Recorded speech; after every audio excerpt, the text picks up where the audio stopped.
আগের বারে কি ভেবেছিলাম জানো, আর যাই হোক না কেন মা আর আমাকে ফেলতে পারবেন না। মা হয়তো বুঝবেন যে আমরা একে অপরকে পাওয়ার জন্য কত ঝড় সামলেছি, হয়তো উনি বুঝবেন। কিন্তু কেন কেন বলো তো, কেন উনি আমাকে পছন্দ করেন না? কেন? মৌরি, আগে আগে হয়তো আমি তোমাদের সমাজের জন্য মেয়ে বানাচ্ছিলাম, কিন্তু এখন মৌরি, মৌরি প্লিজ প্লিজ তুমি অমন ভাবে নিজেকে কষ্ট দিও না। এই এই আমার দিকে তাকাও।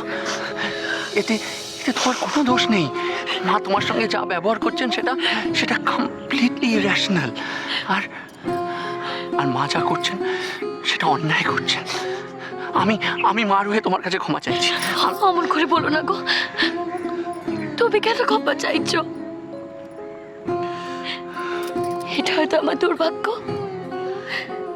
শ্বশুর বাড়ির সুখ হয়তো আমার কপালেই নেই। না, এটা তোমার শ্বশুর বাড়ির দুর্ভাগ্য যে এমন একটা বউ পেয়েও তার কদর করতে পারলো না। জানো জানো আমি কি ভেবেছিলাম, আমাদের মধ্যে আর কোনো বাধা আসতেই পারবে না। আসবে না তো, আসবে না। আমি আসতে দেব না। কিন্তু কিন্তু তোমার মা মা মা তোমাকে অস্বীকার করতে পারে, কিন্তু কিন্তু আমাকে দিয়ে তো তোমাকে অস্বীকার করতে পারবে না। মানে তোমার আর আমার মধ্যে আর কেউ কোনোদিনও কোনো বাধা, কোনো দূরত্ব সৃষ্টি করতে পারবে না। আমি তোমাকে প্রমিস করছি। তার মানে তুমি তুমি তোমার মাকে অমান্য করবে?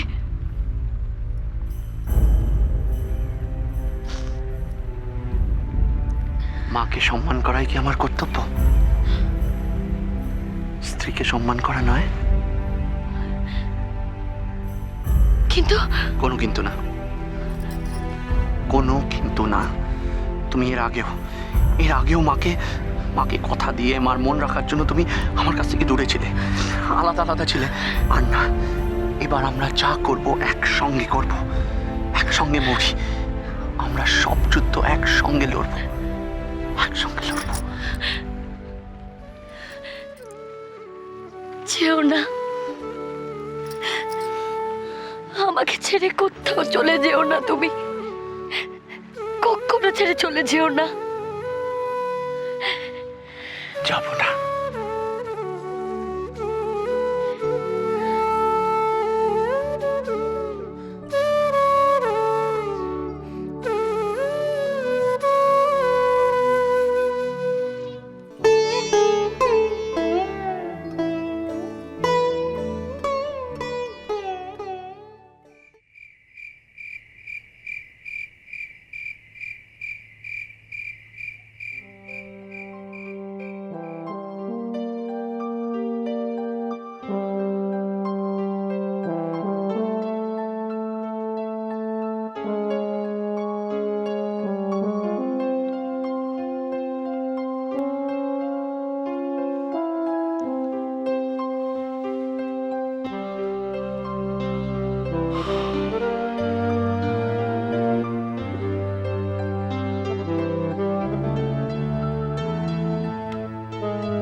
এসব তুমি কি করছো বলো তো নীলিমা?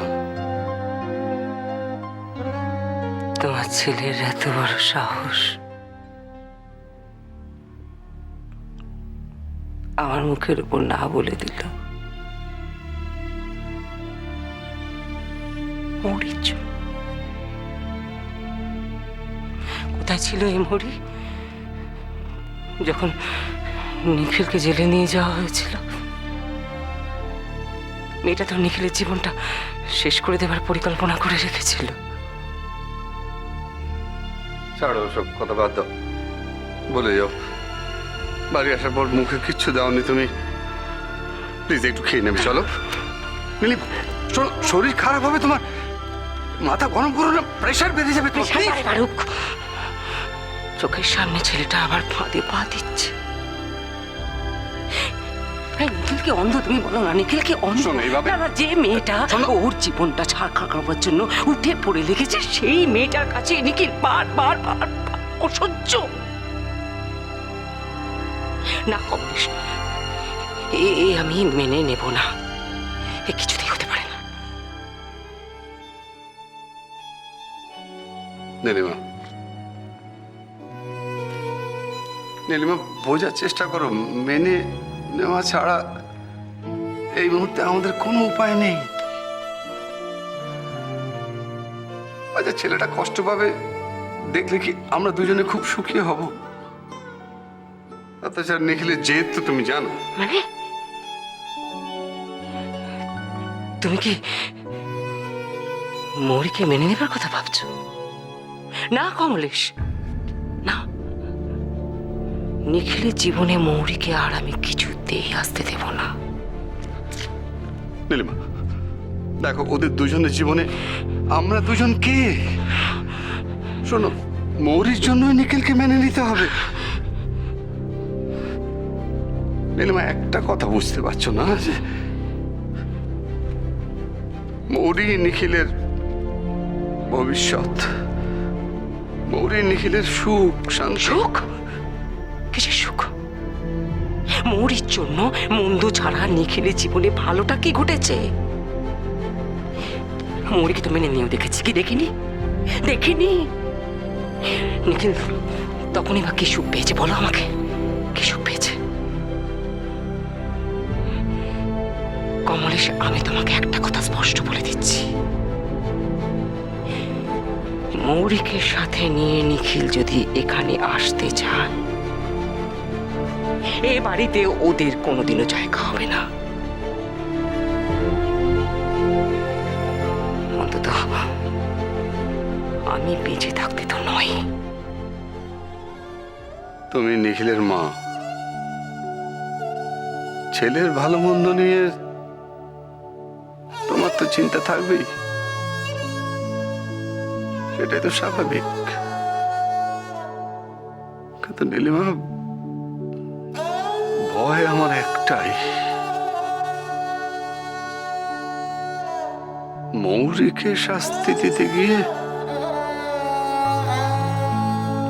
নিখিলের উপর একটু বেশি অবিচার করা হয়ে যাবে না তো?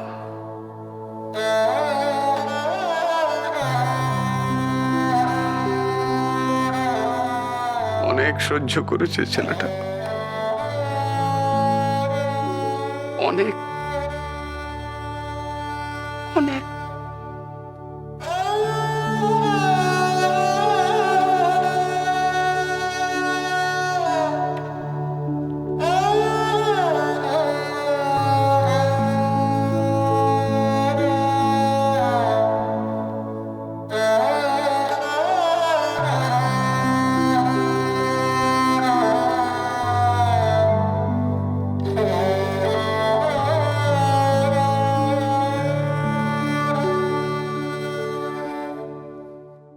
প্রফুল্ল প্রায় সুস্থ হয়ে উঠেছে, আর এবার থেকে প্রফুল্ল সমস্ত কিছু কাজকর্ম করার জন্য নিখিলকেও আর পলস ডেকে থাকতে হবে না।